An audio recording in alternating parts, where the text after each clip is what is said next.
Right, well, my talk concerns Arthur Machen and Arthur Waite, who were two mystics of the late 19th and early 20th century. Arthur Waite was born in Brooklyn, as it happens, but to an English mother and an American father. Mr. Waite, or his father, died at sea. Some say that he was a slaver, possibly working for the Royal Navy or so forth, but details of which were very sketchy. And it was only in 2011 that it was confirmed that he was in fact legitimate. He was, his parents married before he was born, but he was someone that always felt that his father died when he was 2 years old, 3 years old, very, very young, and he had a very troubled existence all the way through his life, like constantly worrying about money, constantly not having sufficient employment to get around. Whereas Machen, on the other hand, he came from a long line of clergymen, men of the church, and he was drawn to mysticism for much of the same reasons. And the date of birth, as I said, 1857 to 1942 for Arthur Waite, and for Arthur Machen, 1863 to 1947. He was born in Kervian, in Gwent, and as I said, Arthur Waite was born in Brooklyn. Now, these were figures that lived in London, lived around these streets. They attended the Golden Dawn, or the Hermetic Order of the Golden Dawn, which is of some kind of interest, maybe to some of you. It was an organization founded by three Freemasons, in 1887, and it was this organization which kind of loosely associated both Waite and Machen together in their shared literary and heretical pursuits. So to start, obviously we're talking on the Holy Grail and Wotan. Now, Wotan, as was famously summarized, I think, myself after doing the video, by Survive the Jive, was a head god, was a kind of god-man, the kind of all-father within the pantheon of Norse faith. He is someone that, for the most part, doesn't have so much associated with him in the same way as Thor or Freya or the other Tyr, another god within the pantheon. Odin was someone who seemingly was the kind of embodiment of the divine realm itself, the one who picked out the warriors who had succeeded on the battlefield, had died a heroic death, and therefore, in my mind, the similarity or confluence with the Grail on one hand and Wotan on the other has to do with the idea of the warrior aristocracy, the idea of questing knights on the one hand for the Holy Grail, looking for the chalice, or whatever the Grail may consist of. Different traditions portray it as a different object. You have the idea of it being a chalice that formalized in the 13th and 14th century, but earlier traditions, Wolfram and von Eschenbach, felt that it was actually a gemstone, like the Kaaba or the black stone within the Islamic holy place in Mecca. So this kind of connotation here, I feel there was a similarity between the Wotan on one hand and the Grail on the other.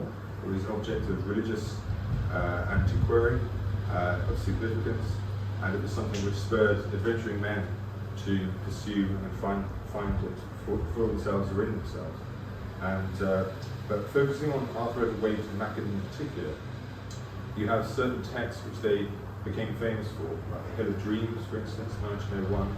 Was first serialized, as it so happens, with Horlick's malted milk, a literary device that Waite was somehow able to persuade his employer to distribute amongst buyers of this milk, to take an interest in esoteric or occult matters. This is how they spread their ideas. It was kind of like an early form of samizdat, or a magazine that was distributed among buyers of the product. So Waite and Machen were tied in that respect. Again, very from humble backgrounds, and they pursued their literary careers really in the late 1890s with the decadent culture, and they had a reawakening in the 1920s and 1930s when an American audience found an interest in their works.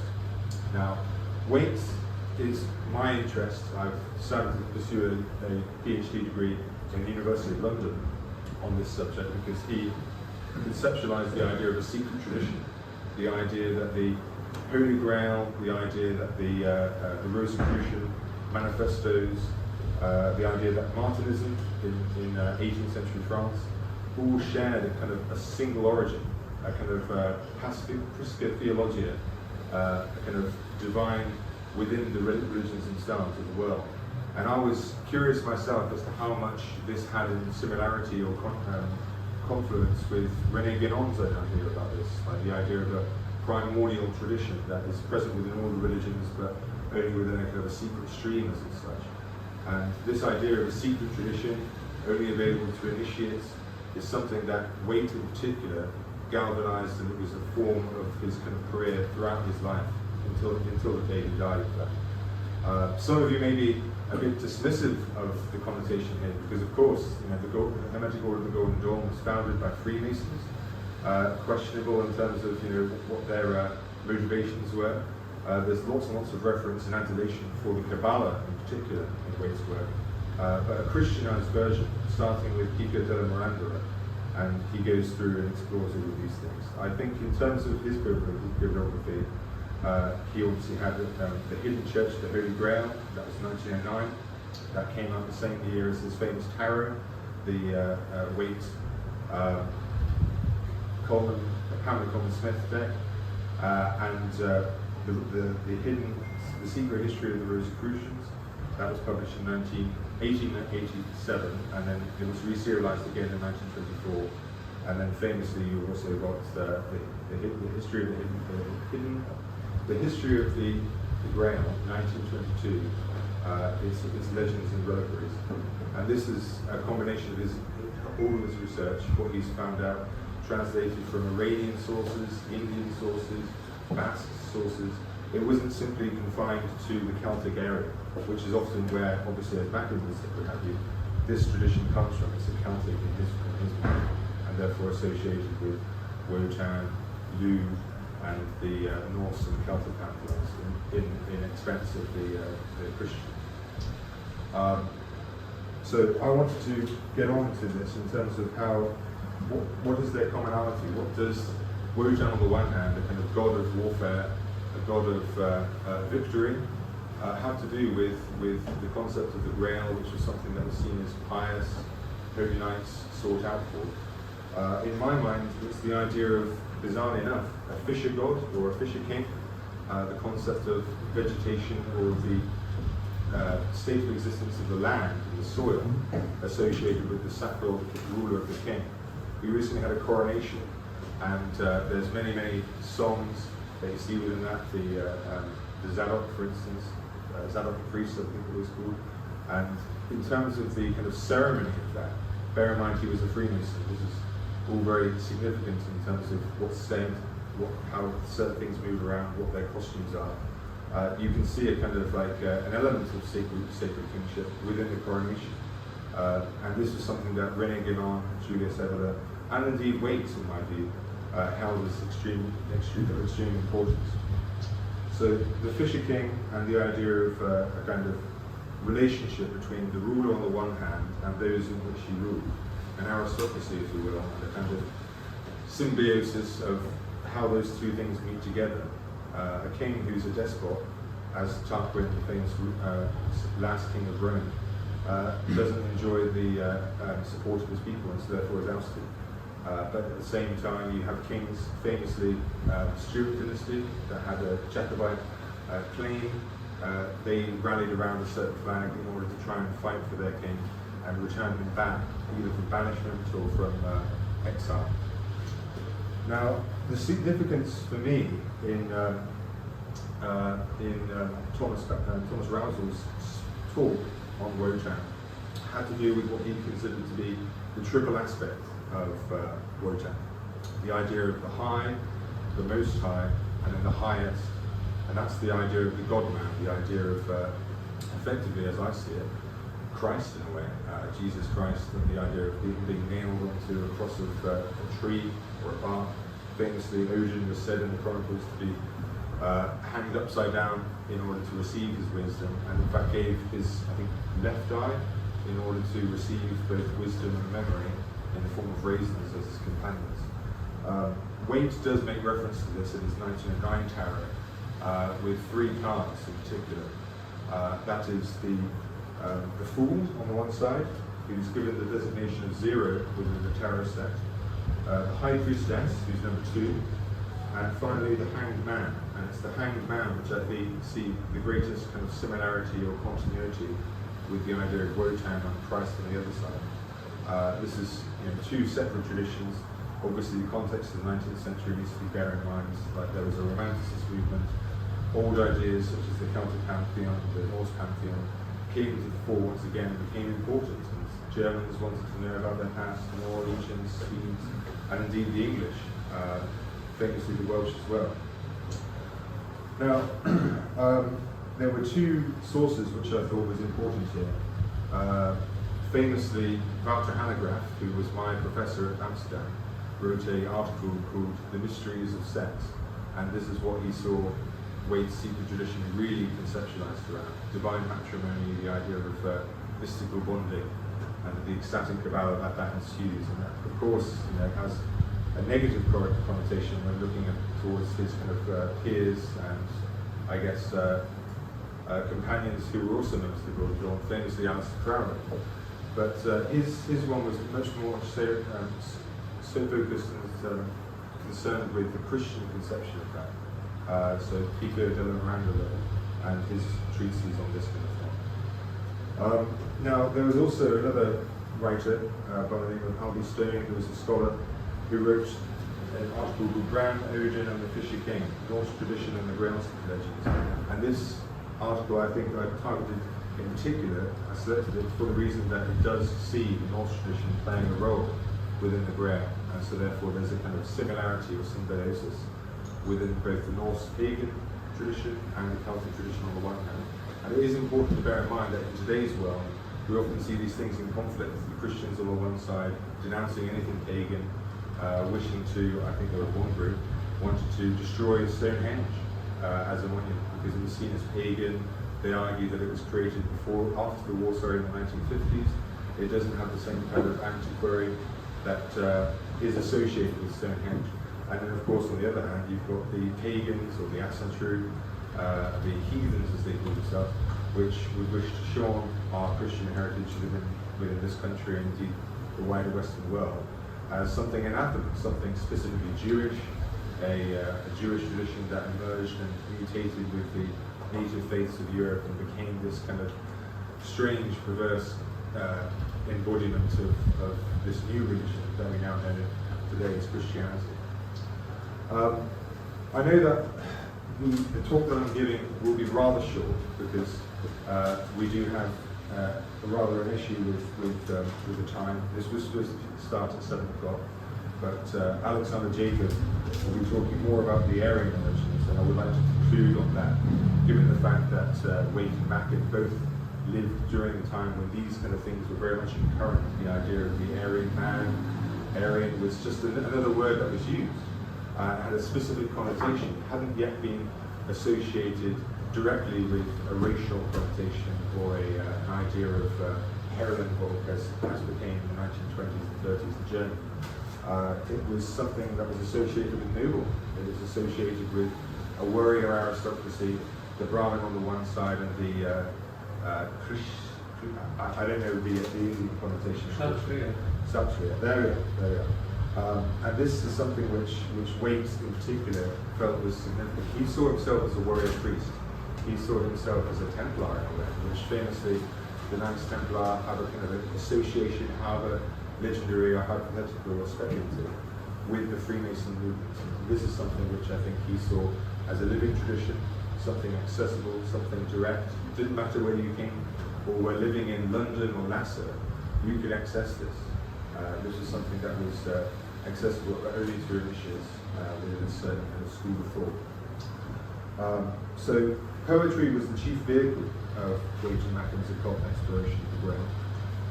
Waite famously wrote the Steps to the Crown, which is his series of analogies and poems towards divine kingship, which he saw within his poetry. And Arthur Machen famously wrote the Three Impostors, and perhaps most chief import to this particular talk, the great god Pan.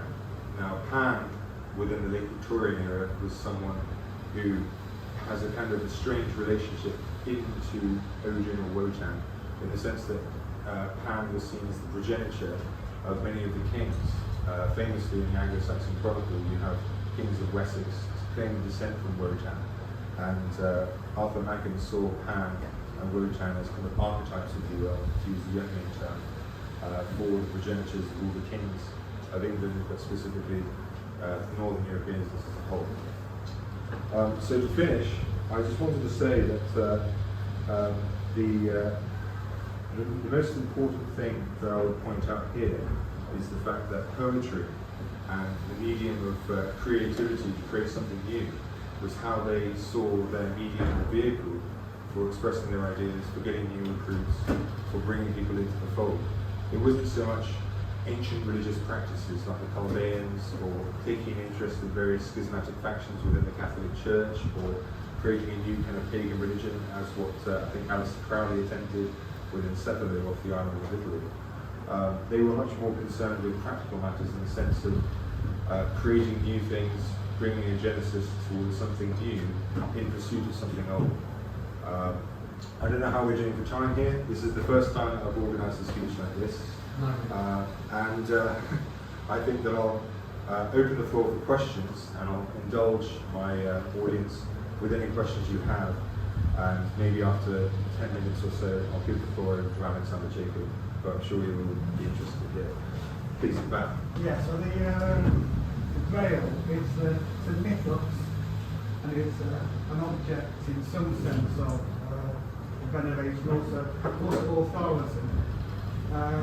So it's an attempt to create a new religion. So there's lots of stuff going, myth in that period going, the arts and crafts movement, all that type of stuff, going back to the medieval period, also neo-Gothic, I suppose, all this type of stuff where we're looking back to the archetypes of European history and medieval history.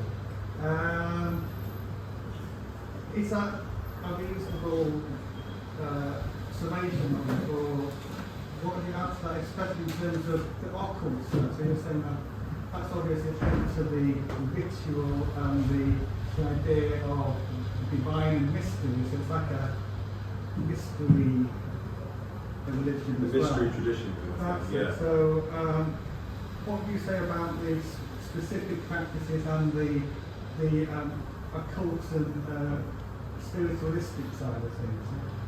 Do you have any thoughts on that? I mean, you're very right to say that the kind of like the occult connection with the Grail. Famously, a woman by the name of Jessie Weston wrote a book called From Ritual to Romance in 1920. And this was a book which you see referenced in the film Apocalypse Now, as Commander Kurtz was reading it in leading up to his death. But you are quite right. I personally think that the tradition that Waite and Machen, but particularly Waite, saw as significant within the Crusader period, or the medieval period, as you will, is the idea of migrating knights. Knights coming from Belgium, Flanders, Britain, England, Wales, Brittany, France, into the Holy Land as they saw it, taking control of Jerusalem. The Knights of the Holy Sepulchre being one of them, the Teutonic Knights. These were orders of men that had a vow of celibacy often. They had to abide by a monkish existence. And it was this kind of meeting and melding of kind of worlds in a sense, which really brought the kind of Grail to a significance within that period. Bear in mind, you also had, I think they were called, what's the word for it? I can't remember the precise figure, but there were many holy men that led contingents of soldiers on crusades. Famously, the first crusade before the Prince's Crusade, there was a first crusade led by peasants, by a certain holy man, and they were just massacred because they had no ability to restrain them. In the Far East, yes. Yes. But bringing it back to the 19th century, Waite saw his occult movements coming from places like this, having drinking games and meeting young women, meeting potentially future spouses, wife hunting, to use nativist concerns term, and they made a game of it. This was something which they felt no inhibition or what's the word for it? I suppose embarrassment to create and make for themselves their own kind of move of this. So it's quite alright. And for one work in particular, which I think represents the fulfillment of what Waite meant by secret tradition, there is a book that he published in 1901 called House of the Hidden Light. And this is that concept of the inmost light, ecstatic Kabbalah, kind of divine marriage in a way. And that is extremely cryptic in terms of how it reads. But there was originally only 3 manuscripts or pamphlets produced by the publisher. One of them was for the publisher himself, one of them was for Waite, and one of them was for Machen. So it was clearly intended as a kind of a secret, hidden tradition. Only a certain amount of adepts knew about it. And this is, I think, encapsulates what he meant by the kind of occultation of the Grail in that sense. I hope that answers your question. Sounds positive. I have a question related to that. When you say esoteric, it doesn't mean that it's a secret doctrine or that it's a secret doctrine reserved for a few. Well, I can appreciate the dichotomy there. I think that they meant it in terms of a secret doctrine reserved for a few, as opposed to any hidden words or use of incantations or spells. They saw it as for themselves and by themselves. Bear in mind they were Freemasons.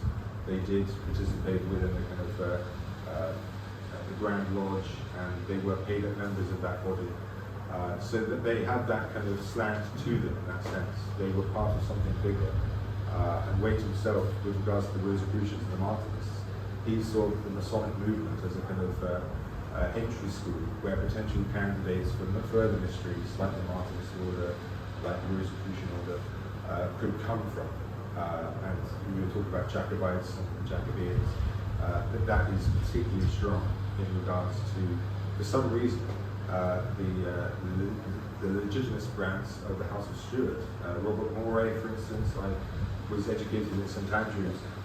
He actually came from that part of the world, and he was seen alongside many founders of the Royal Society as being the first kind of Masons that were from Scotland, that had this kind of cryptic association with the Knights Templar, and that for some reason were drawn to, I suppose, a kind of esoteric form of Catholicism, in contrast to the Protestant form. And I must say, this is very unusual. Most of the European, French, German forces, they were often Protestant. Jacob Burma, for instance, was a Protestant. There's others as well, which I can just try and remember now, like in terms of, famously, like Madame Blavatsky, she wasn't Christian in any sense. She was someone that saw Christianity as a kind of perversion and a mismatch. She had much more triumph for the Indians, the Buddhist tradition. And so Waite and Machen were approaching this from a kind of a mystic. They would have despised the term occult, but they didn't like the term occult. They felt that it didn't accurately represent what they were about. Are there any more questions, please? Yeah. I'd be interested to know if there are any warrior knights question for a metaphorical Grail who were around in the time after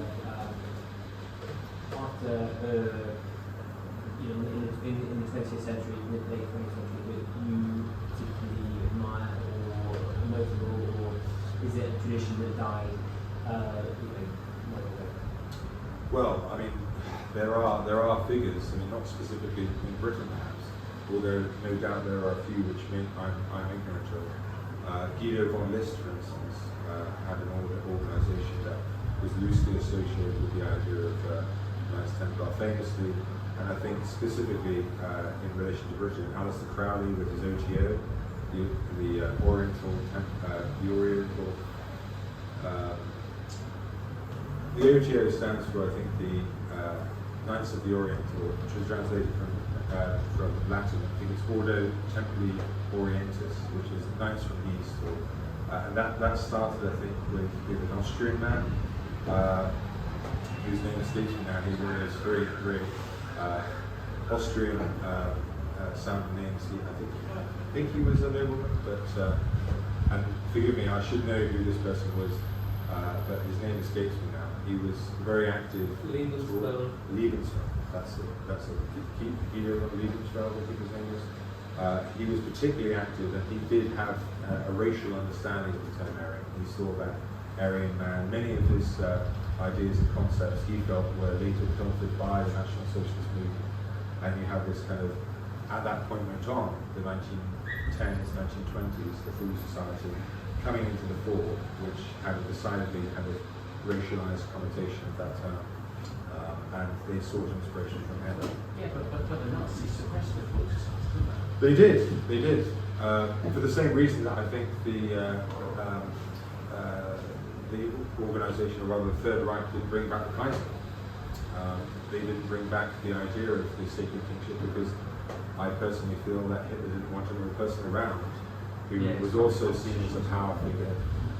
In the same way that, for instance, we mustn't forget Mussolini. He, during his march on Rome in 1921, was appointed by the king. And so when he was deposed by the king, King Emmanuel,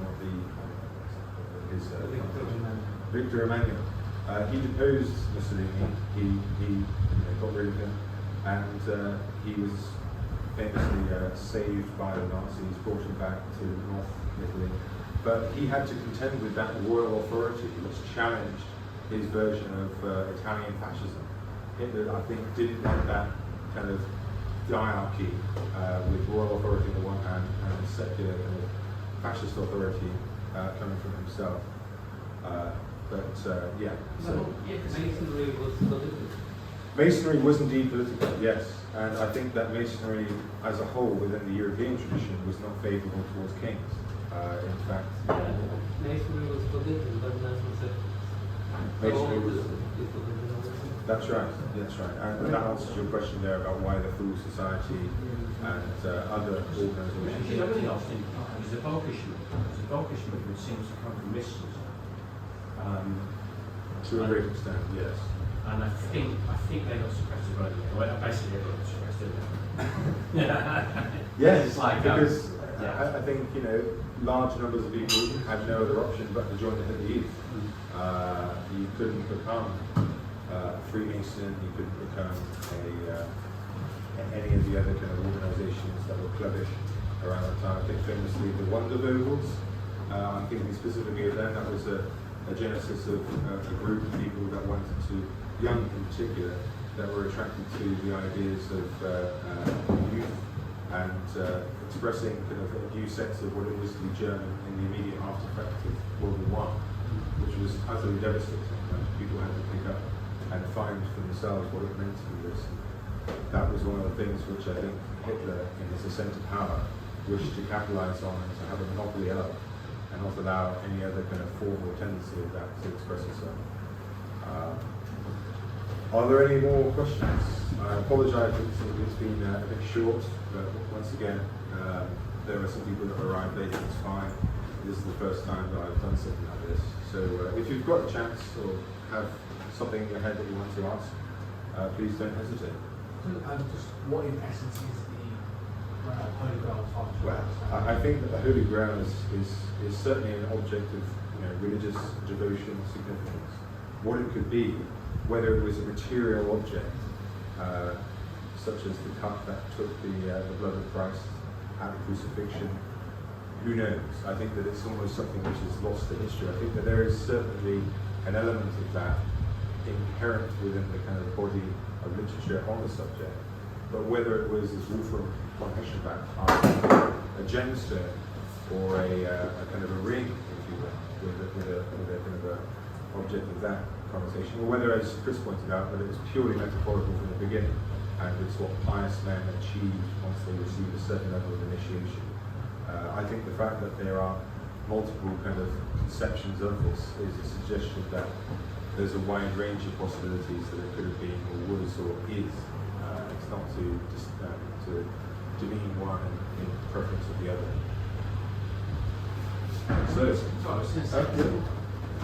Yeah, I know at the beginning you said Wotan was comparable to Christ. Is that?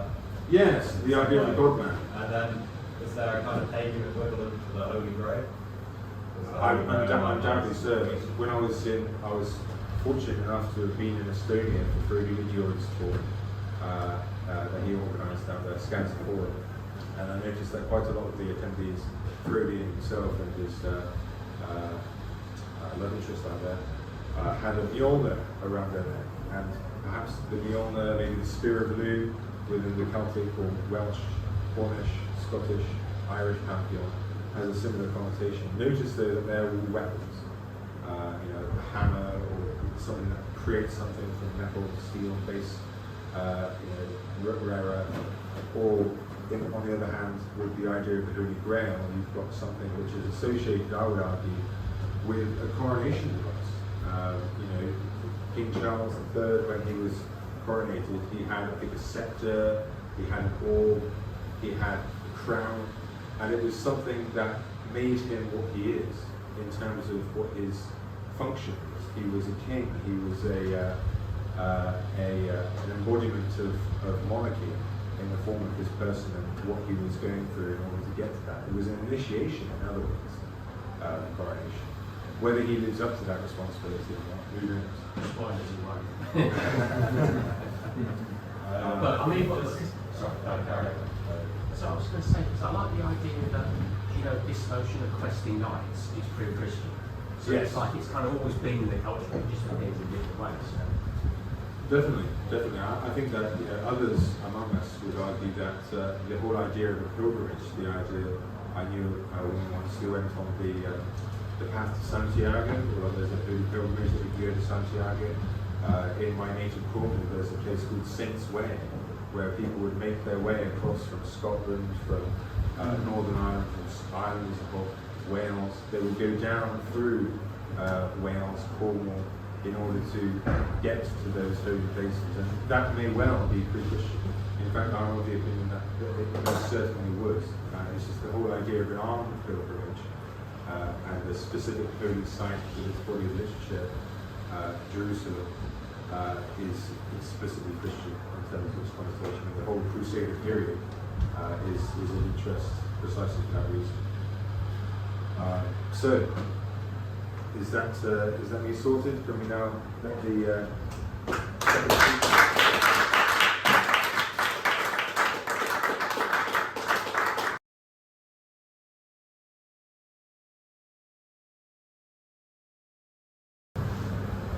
So I should try to elucidate this god Wotan, his origins and his nature.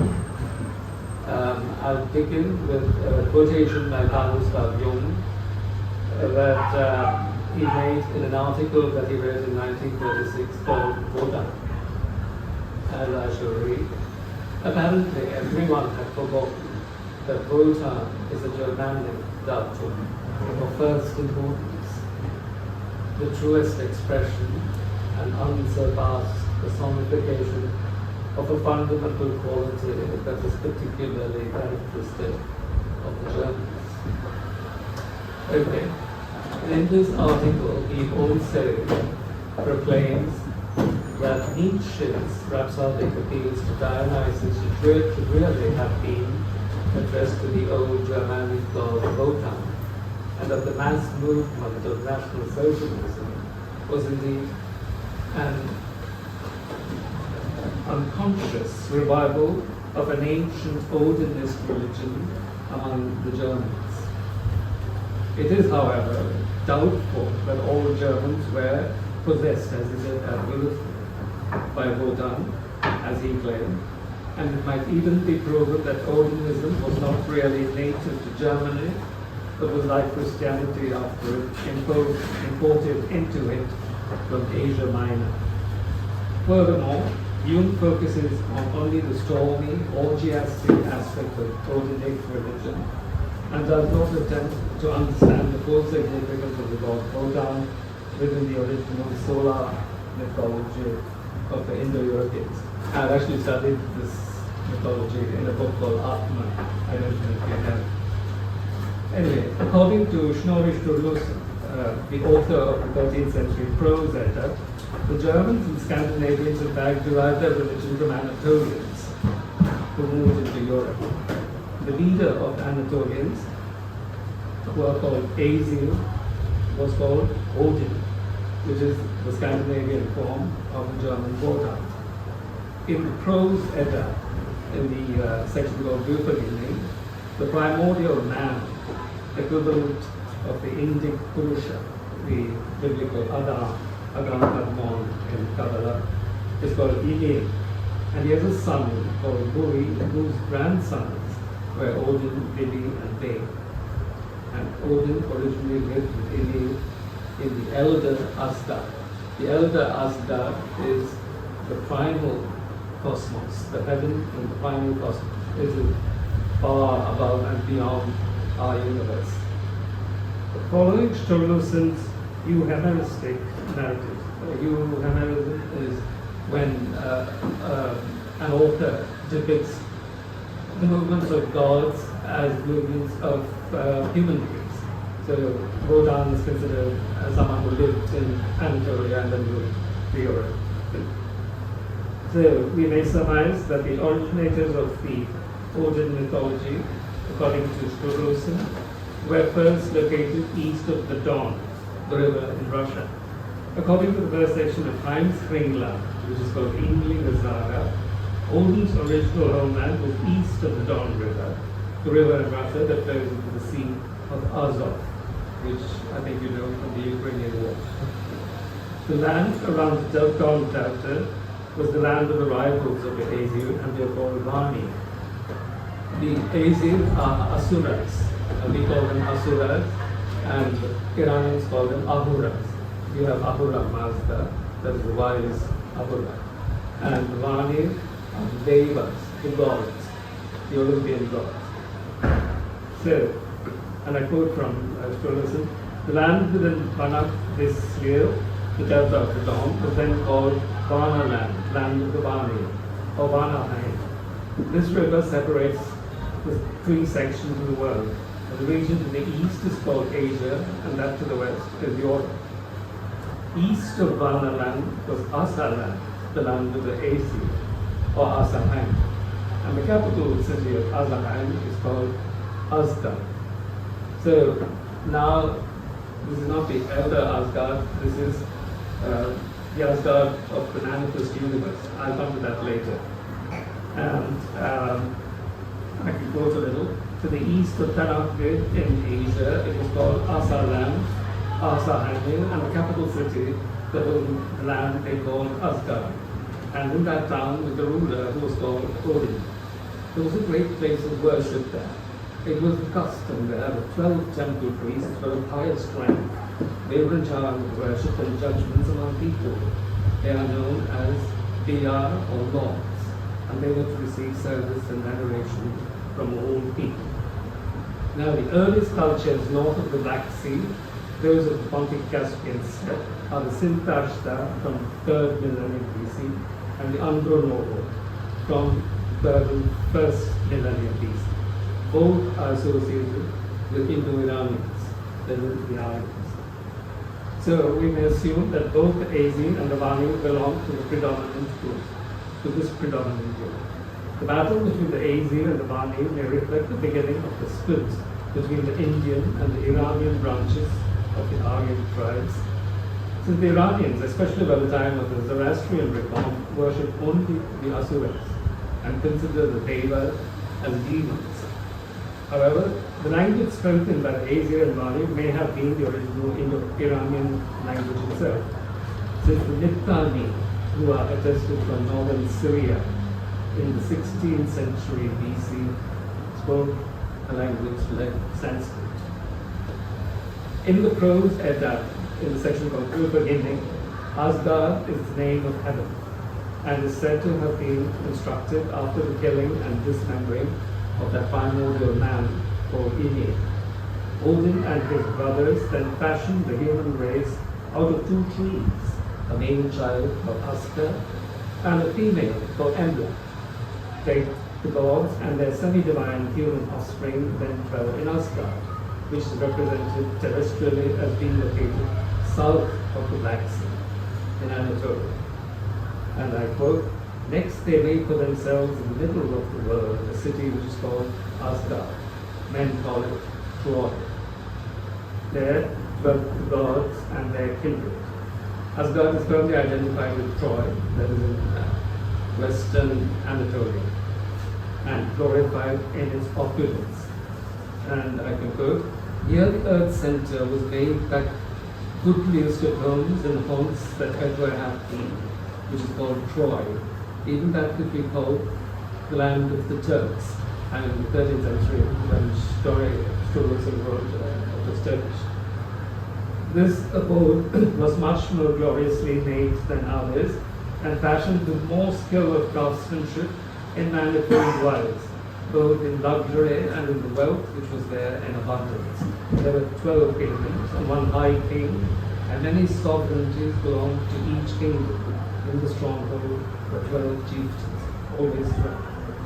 The chief of the Aesir is Wotan, and his people finally migrated to the German lands, that is, to Europe. And I quote again, and wherever they went over the lands of the earth, many glorious things were spoken of them, so that they were held more like gods than men. They were actually gods. But they were also the gods worshipped by people who migrated from Turkey to Europe. They made no end to their journey till they were come north into the land that is now called Saxland, that is Saxony. There Odin tarried for a long space and took the land into his own hand far and wide. Odin's 3 sons are Waite, Belde, of Arlo, and Ziki, and they rode over East Germany, Westphalia, and France, respectively. Further expeditions took Odin to Denmark, Sweden, and Norway.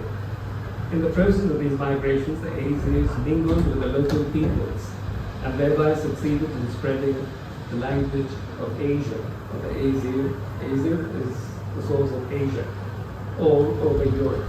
And I quote, the Aesir took wives of the land for themselves, and some also for their sons. And these kindreds became many in number, so that throughout Saxony, and then all over the region of the north, they spread out unto their tongue. Even the speech of the men of Asia was the native tongue over all these lands. This is the Indo-European family of languages. The date of the Odinic migration may have been around that of the Trojan War, which is dated longer to the 12th century BC. Okay, and Odin is endowed with quasi-magical powers, as Sturluson recounts in the English and I shall quote. But there is this to be said about why he was so very exalted. There were these reasons for it. He was so handsome and noble in countenance when he was sitting among his friends that it rejoiced the hearts of all. But when he went to battle, he appeared ferocious to his enemies. And the reason was that he had the faculty of changing complexion and form in whatever manner he chose. Another was that he spoke so eloquently and smoothly that everyone who heard thought that only what he said was true. Everything he said was in rhyme, like what is now called poetry. He and his temple priests were called craftsmen of poems, for that art originated with them in the northern lands. Not only did he introduce the poetic art into the lands that the Aesir settled, but he also established the laws of Anatolia in the north. And I quote again, he chose for himself the site of the city, which is now called Siegtum, this is in the north. There he established chieftains in the fashion which had prevailed in Troy. He set up also 12 hetmen to be judges over the people and to judge the laws of the land. And he ordained also all laws as there had been before in Troy. And then Odin is said to have 2 ravens that sit on his shoulders and say into his ear all the tidings which they see or hear. They are called Hugin and Munin. He sends them at daybreak to fly about all the world, and they come back at mealtime. Thus he is acquainted with many tidings. Therefore, men call him the Raven God. He has many epithets, and one is the Raven God. Hugin in Old Norse means thought, and Munin is memory. The more accurate understanding of the latter terms perhaps as the desire which impels thought. And we shall encounter these assistants of Wotan when we consider the Indian evidence.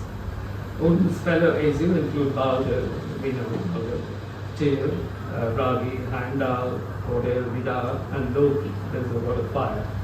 Thor is another Asian, and he's loosely identified with Hector, the Trojan prince, just as Loki is identified with Ulysses, the Greek.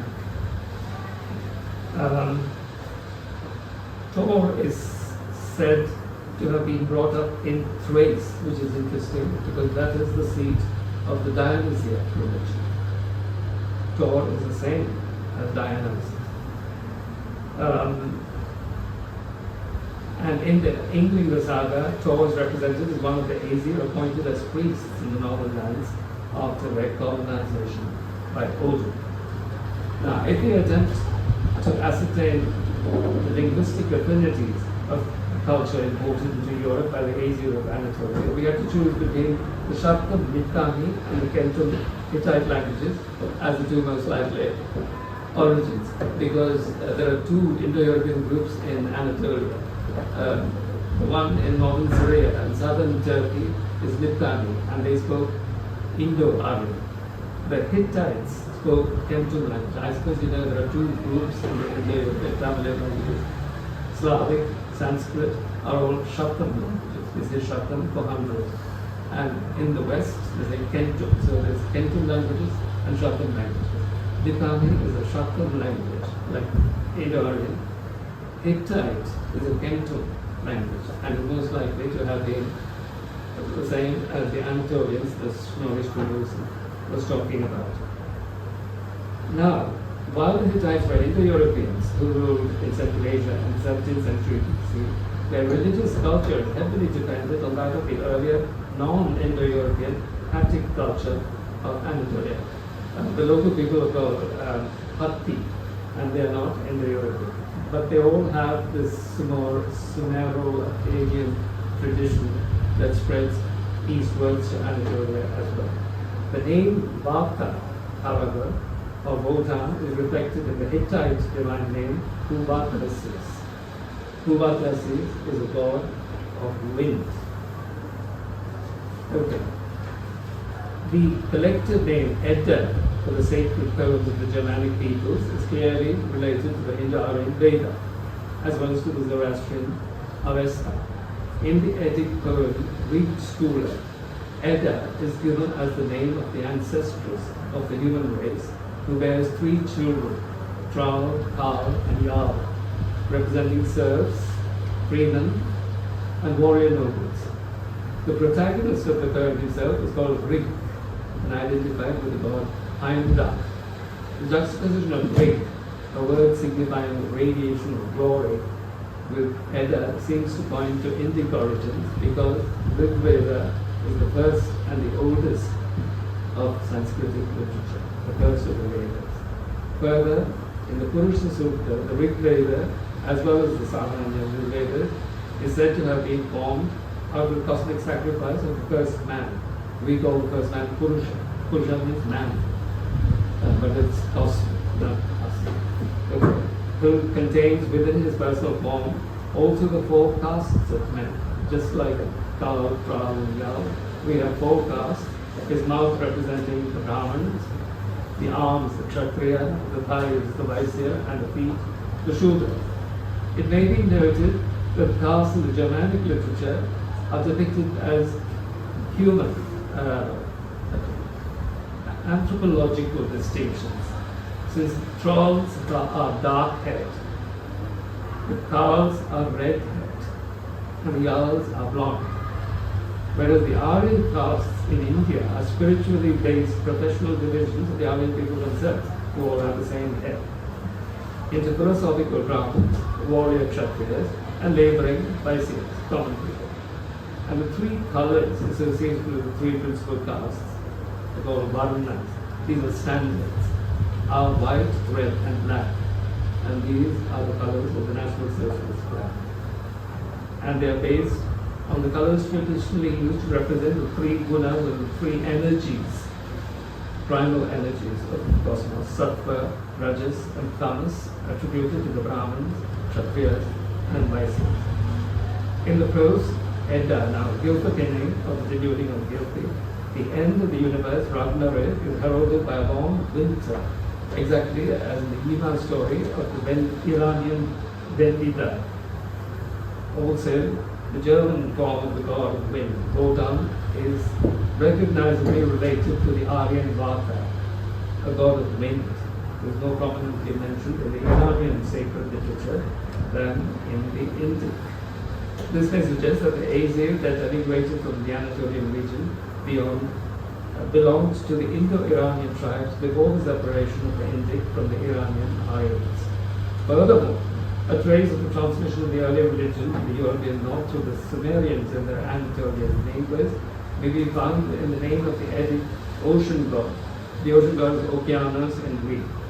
He's called Egi in the Edda, and resembles that of the Sumerian counterpart, Enki. Enki is Lord of Earth. The Earth is surrounded by Okeanos.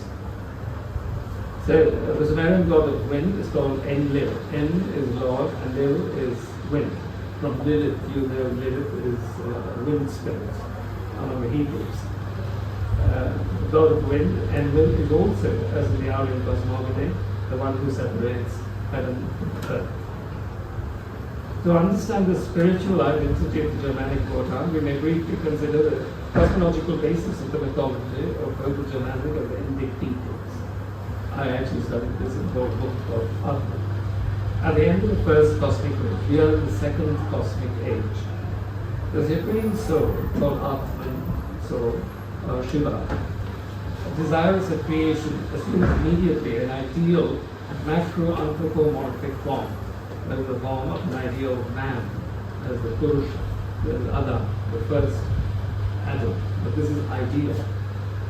From the nostrils of this macroanthropos, this primordial man, emerges the life breath of the deity called Vayu.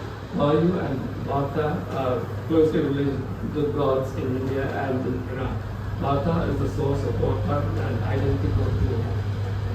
This life breath emerges curiously in the form of a boar, and the boar is sacred to the Anglo-Saxons. I think you have boar's head as a specialty for Christmas season.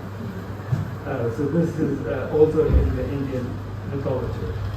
This boar recovers the earth, that is Machen, which was sunk at the bottom of the cosmic ocean during the flood that brought the first cosmic age to an end.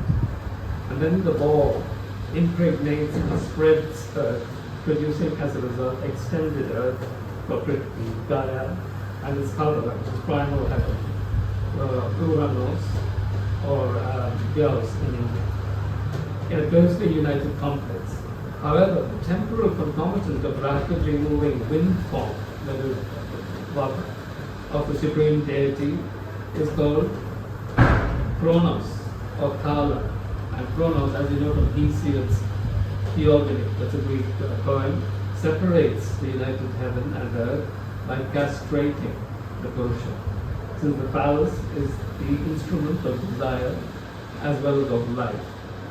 The semen that falls from the castrated phallus impregnates this united heaven and earth with a cosmic egg, Hiranyagarbha we call it. You have the cosmic egg also in Egypt, from which then emerges for the first time the manifest cosmos.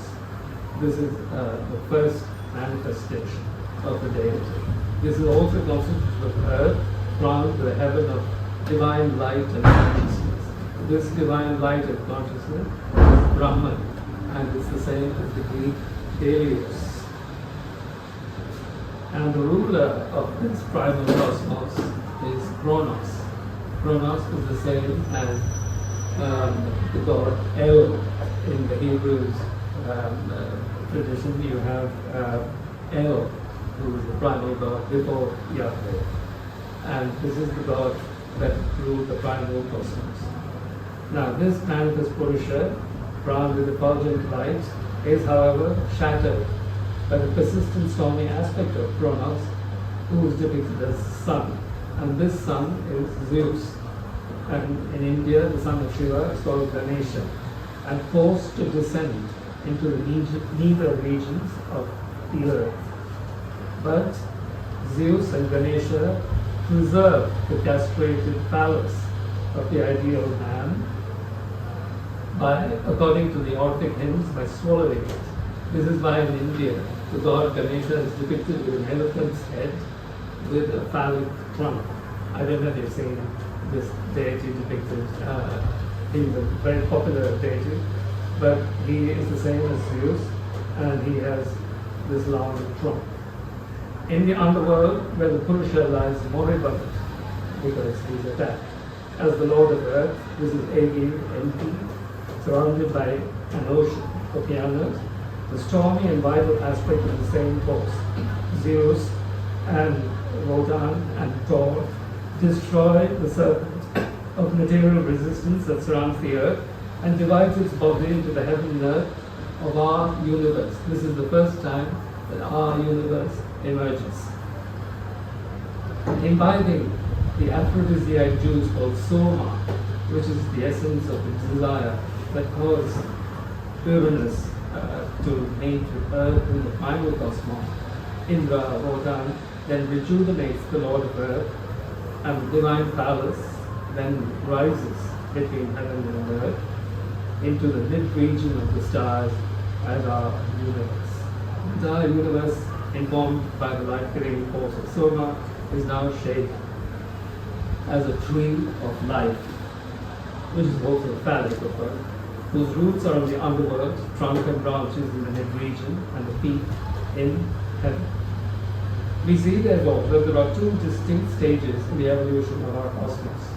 The first, marked by the formation of the ideal man, Purusha, being the primal cosmos, ruled by the Titan, Kronos, and the second, marked by the rise of our universe from the sunken heaven in the nether regions of the earth. This universe is ruled by the god Zeus. The divine forces that rule in our universe are related to those that rule the original cosmos, but their operations and effects are rather different.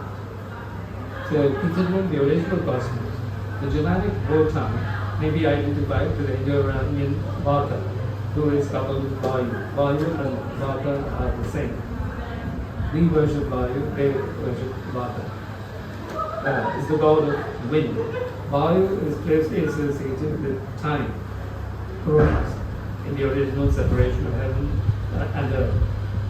And while Waite is not clearly defined deity in the Vedas, he is in the Middle Persian version of Zoroastrianism called Zoroanism, from Zoroan time, represented as a companion of Vayu, and denotes the spatial aspect of the original life, breath, or air. Thus, while Vayu represents the life, breath, Vaita is space. In the Avestas Ramyash, the chief deity worshipped is Vayu, who is described as the one who goes through the two worlds of heaven and earth. And like Wotan in your beginning, Vayu is glorified with many epithets.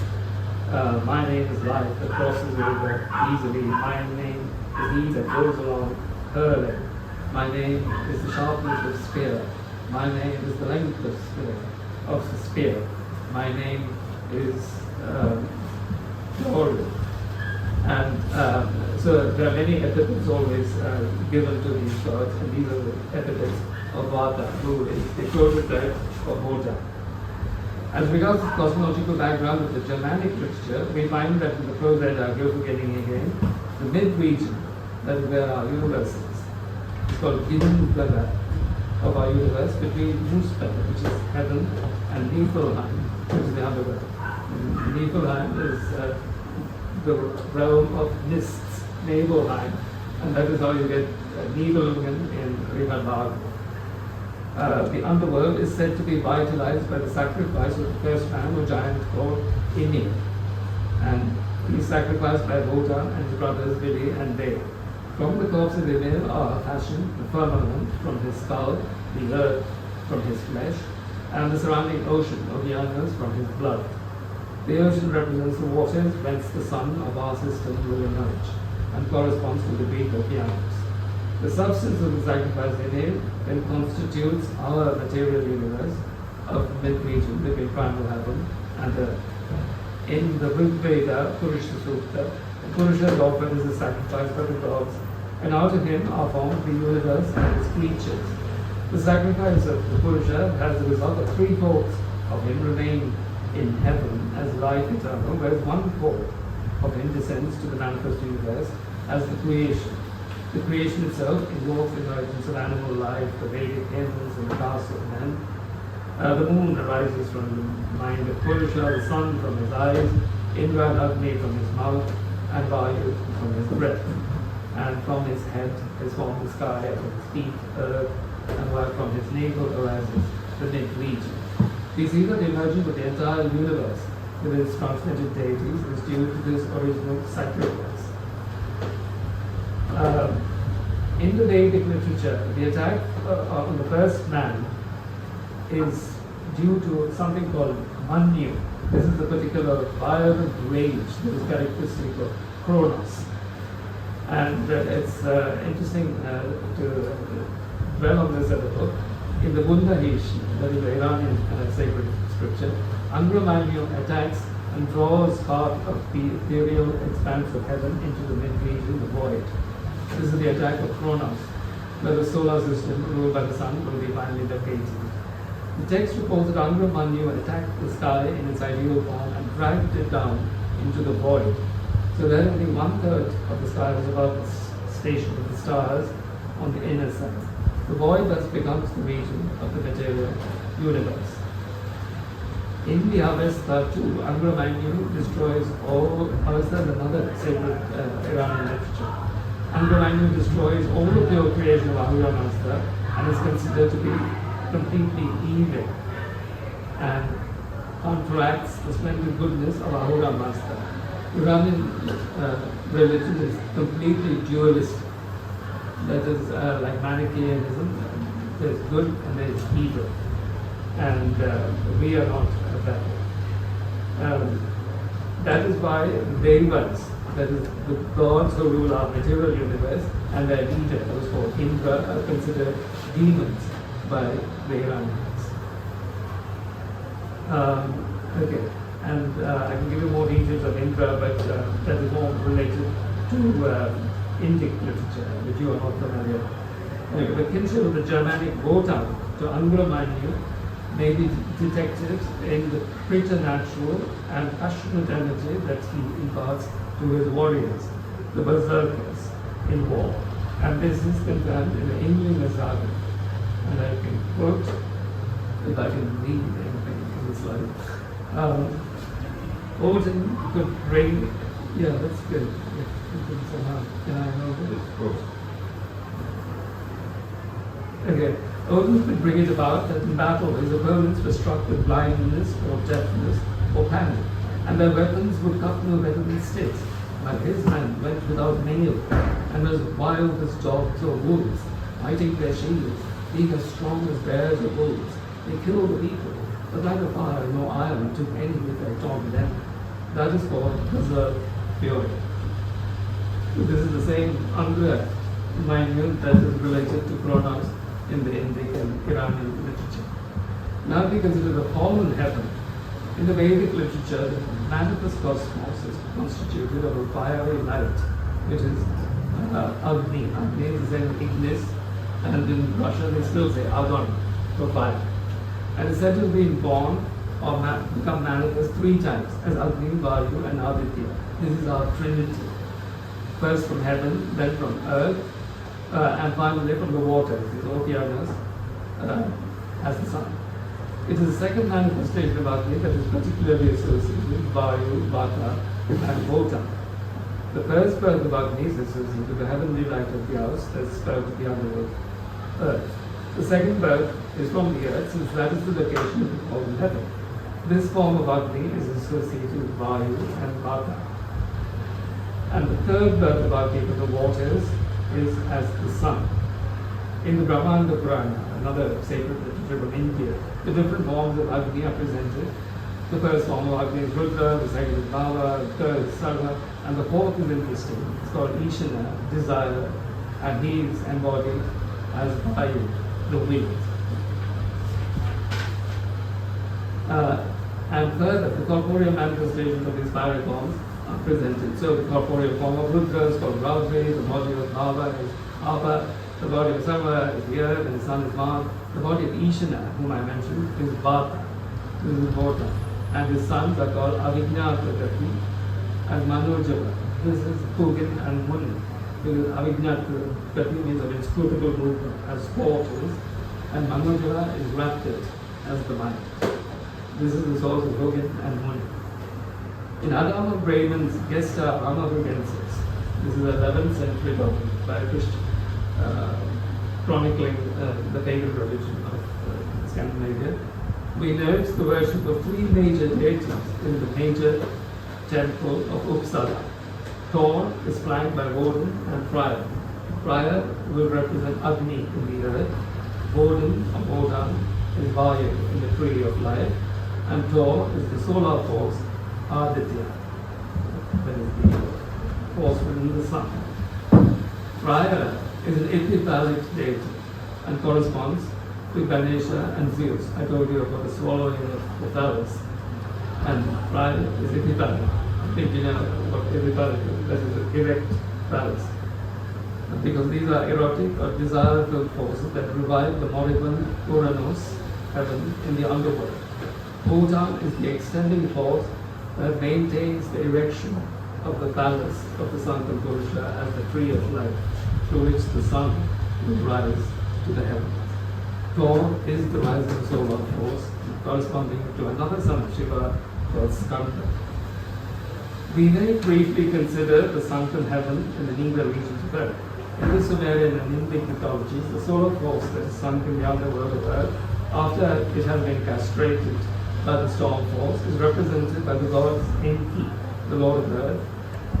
And it is these gods who are revived by the storm god and who form the basis of the phallic tree of life. That's why it is from God. Like the Sumerian Enki, Varuna in India is the Lord of Earth or the underworld, also the Lord of the ocean, and from him arises the tree of life. The roots of the tree that arise from deep within the abyss the roots arise from deep within the abyss, while one of the base of the trunk is located in the earth. The branches of the tree of life represent the mid-region of our universe. The summit of the tree, that is the highest point of its branches, represents heaven, and that is where the sun will rule. So there are three heavens, and the highest of the three serves as the seat of the gods. In India, they are Adityas, the solar gods. They enjoy the nectar of immortality, just as the Azir are located in Muspel, that is their heaven. The Norse god called Aegir is quite possibly related phonetically and semantically to the Sumerian Enki, Aegir, Enki, who is the counterpart of Indic Varuna. He is represented as a sea god in Skazas Parma, in the prose Edda, and in the Hemis Veda, it's in the poetic Edda, as a god who rules ale. Ale is just the equivalent of the Indic Soma, and Adayan is here wine, so the easy. This is the life force that will revive the phallus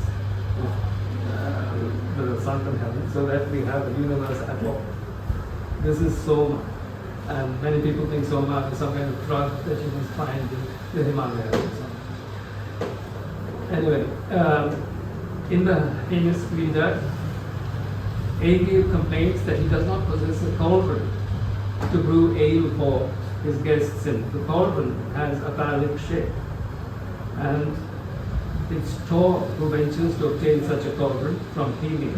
Hymir is a giant like the original Ymir, and he represents the virile aspect of Ymir before he was castrated. So Thor is the one who gets that cauldron. Aegir thus represents Enki, Varuna, the castrated primal heaven that is sunk in the underworld, waiting to be revived by the storm god. The revival of the potency of heaven, of the earth, is accomplished by Indra or Zeus, Ganesha, through the reviving of Soma, which is the essence of life and immortality. And that's represented as Ale in the Germanic mythology. In the Rig Veda, Indra develops into a universal tree as a result of his consumption of Soma. And this Soma-inspired growth holds earth and heaven together.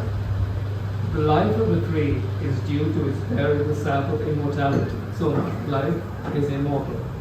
Indra is always closely associated with the Soma, seminal fluid of the universe, and he is called the Lord of the Sea.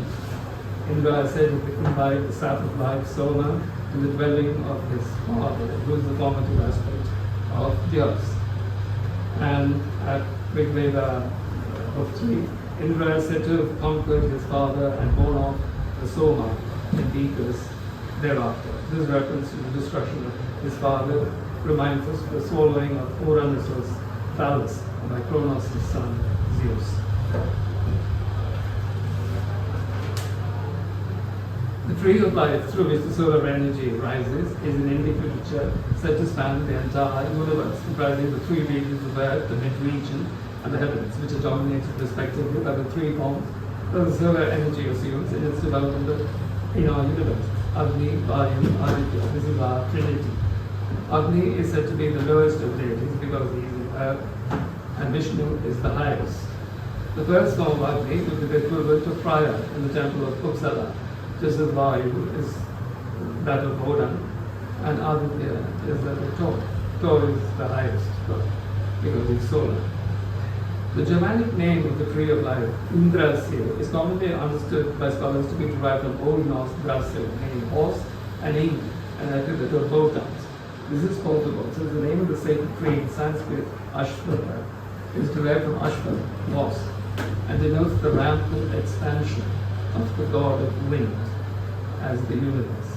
The tree is associated with the horse also in shamanistic rituals, which depict the ride or the ascent of the shaman to heaven. Wotan, or Vata, is thus the divine agent that extends the phallus of the debilitated heaven in the underworld as the tree of life in the mid-region of the stars. In the poem Voluspa, the tree is said to contain 9 worlds. Those are the gods, Asgard, the Vani of Vanaheim, the elves, Alfheim, men, Midgard, that's our universe, giants, fire, Muspel in heaven, the dark gods, Schwarzar in the earth, and the dead in Mythology. And another word. These 9 worlds correspond to the 3 heavens, 3 mid-regions, and the 3 earths of the Vedas.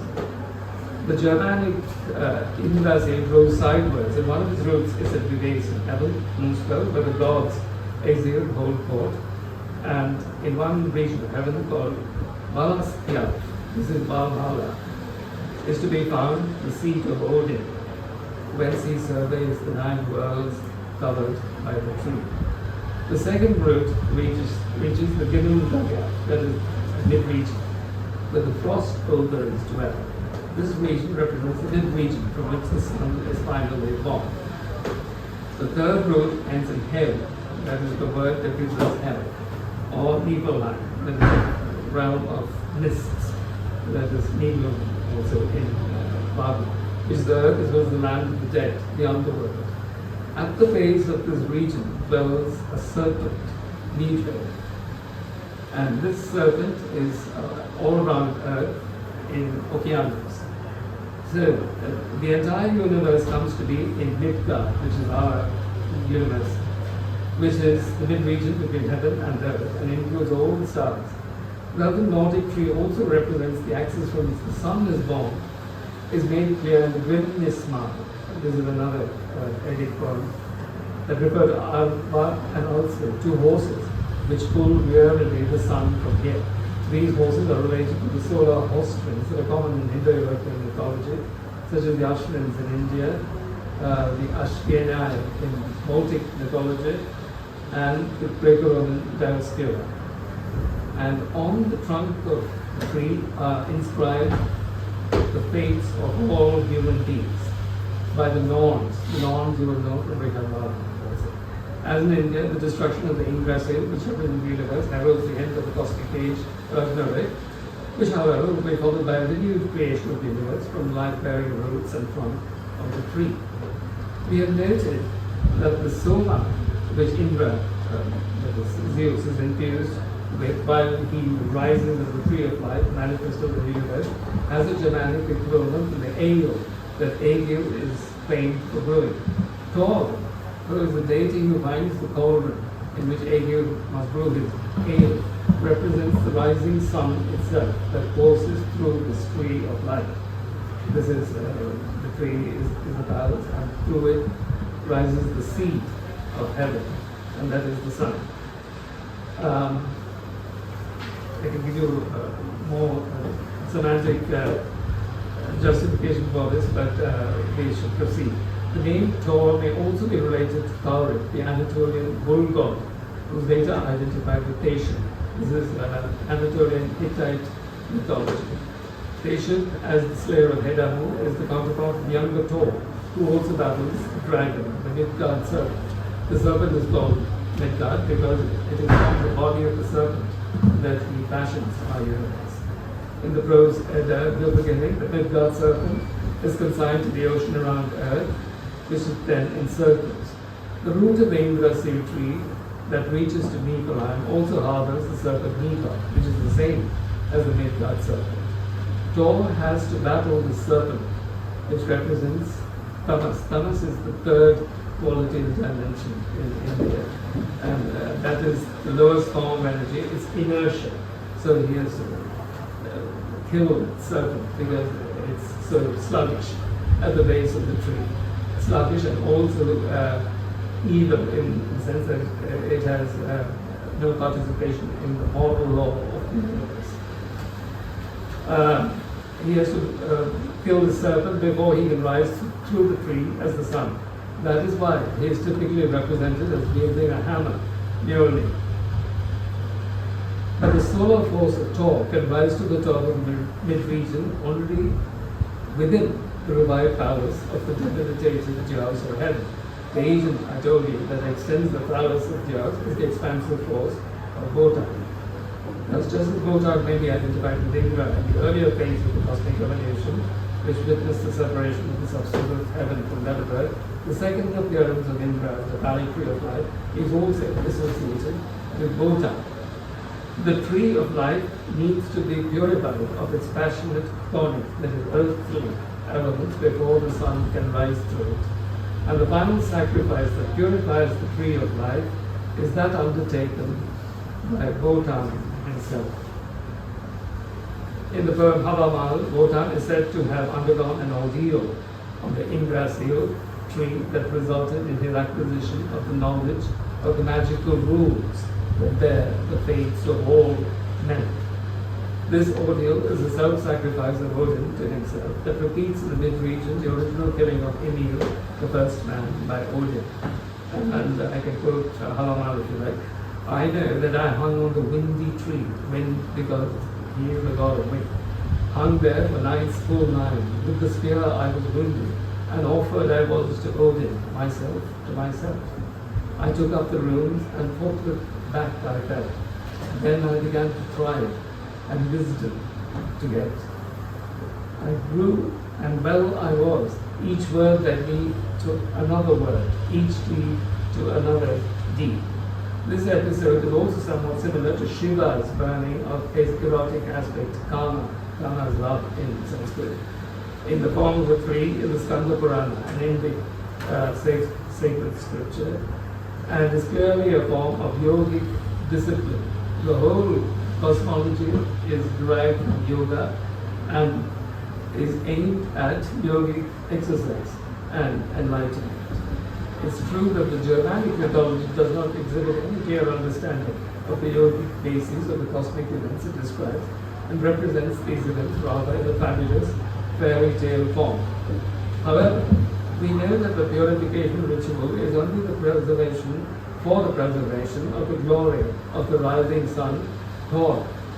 And while Odin seems to suffer on the tree, we may assume that as a result of his penance in our nascent universe, he too recovers the full divine force that he originally bore in the elder Asta, that is the primal cosmos, and that is reflected in the 12 names attributed to him in Gylfaginning. Gylfaginning is part of the Edda, and I suppose he's called in our speech All-Father. All-Father is father of the all. The all is the universe, father of the universe, because he created heaven and earth. But in the elder Asgard, he has 12 ranks. One is Allfather, the second is Lord of Hosts, of Armies. The third is the Spear Lord. The fourth is the Striker. The fifth is the knower of many things. The sixth is the fulfiller of wishes. The seventh is the seer. And the eighth, the shaker, or he that puts the armies to flight. The ninth is the burner. The 10th is the destroyer. The 11th, the protector. And the 12th is called gelding. Gelding is a castrated horse. I think you know the significance of that castration from what I have described earlier.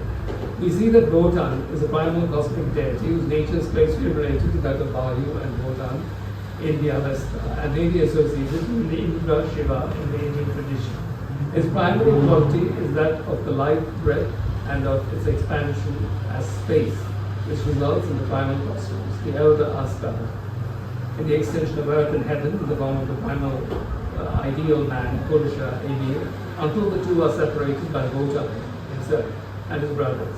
Wotan then reappears in the later phase of the cosmos as the extensive force within the phallic tree of life, or our universe, which holds heaven and earth together. This tree is also purified by Wotan, so as to release the solar virtue of Agni, or fire, into our system as the sun, which is God. Jung, Gustav Jung, whom I started with, called Wotan a god of storm and frenzy, young leadership of passions and the lust of battle, a superlative magician, an artist in illusion.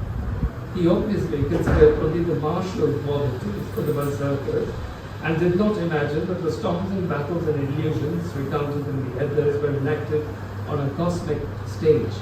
He also ignored the significance of the sacrifice of Odin on the Tree of Life that represents the purification of the universe and gives Odin the magical knowledge of the runes. And rather than represent it as Jung did,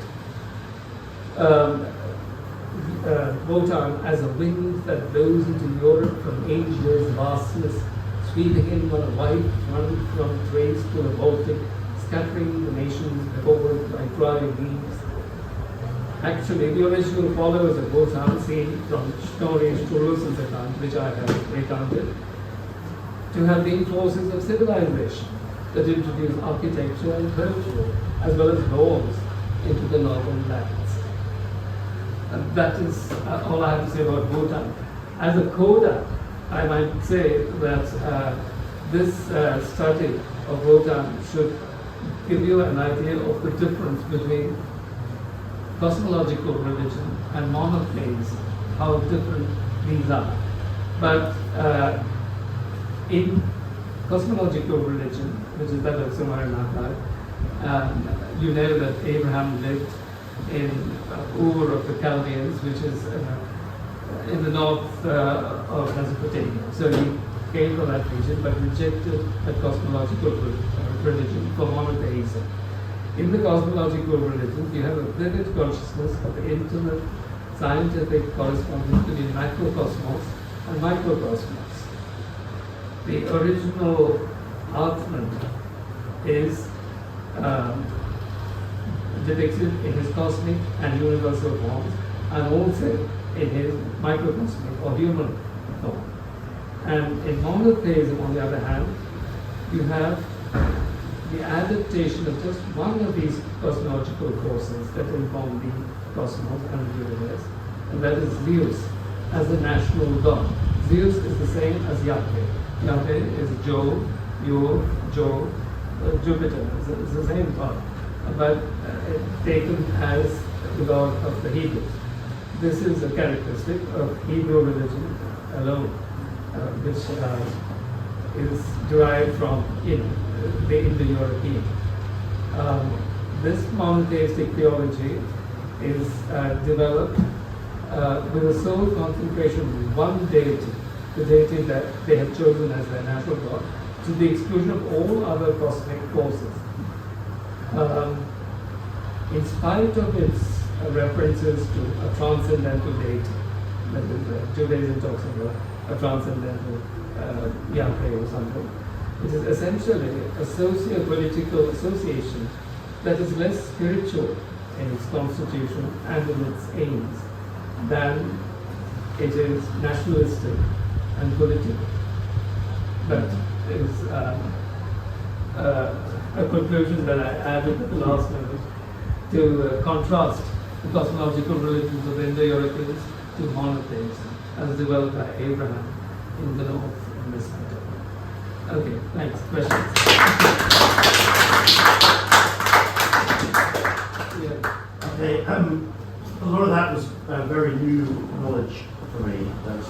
I've taken one of it on the streams of consciousness because I don't, I don't know how to weave it all together. But maybe you can untangle it a little bit for me. One thing I don't really understand is in the cosmology that you described, there are things from various different traditions: Nordic tradition, Germanic, Indian. What is it that ties all those things together? Are you using sort of parallel between those things? Or is there an actor in there that ties those things together? It is the same religion that extends from India to Ireland, because there is only one cosmos and one universe. So all of the forces that are worshipped as different gods, Wotan, Thor, Freya, are the same as Vayu and Indra and Agni. So, So I was thinking that it's like in the same way that a lot of the languages that are descended from the Proto-Indo-European language, it's like all the religions are descended from some Proto-European religion. yeah, So I mean, so it's derived from Indic and Iranian, that's Aryan religion. There's nothing before it because we have all of the details of it. And then it's transmitted to Anatolia according to Shturos in the Prose Edda to Europe. And that is how you have the languages and the mythology of the Eastern peoples. So you draw these parallels, or is there some actor in there that these different streams interlock through? No, I'm the one who noticed these parallels. Right, okay. Because they're very clear to me. And I have no doubt that this is what these gods represent and signify. And now, the problem with Odinism, which is somebody's favorite group, is that it's turning Wotan or Odin into a nationalist god, just like the Hebrews did with Yahweh. That is just a word of caution, because that is not how real religion works. Real religion is about correspondence between macrocosmos and microcosmos, and how we have to improve ourselves through yogic discipline, essentially, or understanding to higher levels of consciousness. And when you said the first phase of this cosmology and the second phase, what did you mean creation is the first, and then once that's right. Is there a third phase? No. So the first phase is the primal cosmos before it is manifest. It is just a thought in the mind of God, if you like, and thought is of man. And we worship man. Our sacrifices, we have many fire sacrifices in India. I don't know if you know this. We worship fire, the Iranians also worship fire, but they don't know why they worship the fire. They just know it's very pure, it must be pure.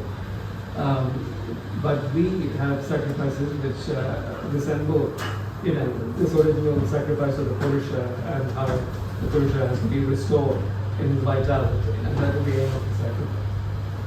It is still practiced in India.